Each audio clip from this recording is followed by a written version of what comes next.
आधे उधर जाओ आधे उधर जाओ और बाकी मेरे पीछे बड़े में कोई नहीं। असं कसं होतंय? तुम्हाला सगळ्यांना खूप खूप शुभेच्छा देतो आणि मजा आली जरा तुम्हाला भेटून बघून आनंद वाटला। वर्षातून का होईना आपण एकदा भेटतो। आपली माणसं आहे, आपली जीवाभावाची माणसं आहे आणि म्हणून निवडणुका असू द्या नसू द्या काही आहे, एकनाथ शिंदे कुठलंही आपत्ती येऊ द्या, आपदा येऊ द्या, संकट येऊ द्या, सगळीकडे धावतो। आता दिल्लीतली आपदा मोदी साहेबांनी हटवून टाकली। आपदा म्हणजे काय माहिती ना, आपत्ती त्यांनी तिकडे खूप ते काय ते झाडू मारला नाही, तो पहिला झाडू मारायचा होता, त्याची झाडू सफाई करून टाकली। आणि दिल्लीच्या तख्तावर पण हिंदुत्वाचा भगवा झेंडा फडकला।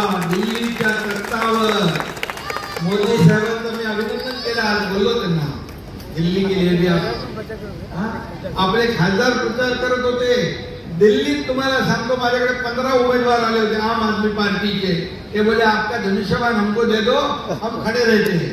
पण मी विचार केला धनुष्यबाण जर गेला तिकडं तर भारतीय जनता पक्ष आणि शिवसेना यांच्यात मताचं विभाजन होईल आणि दुसऱ्याला फायदा होईल। मी म्हणालो नो।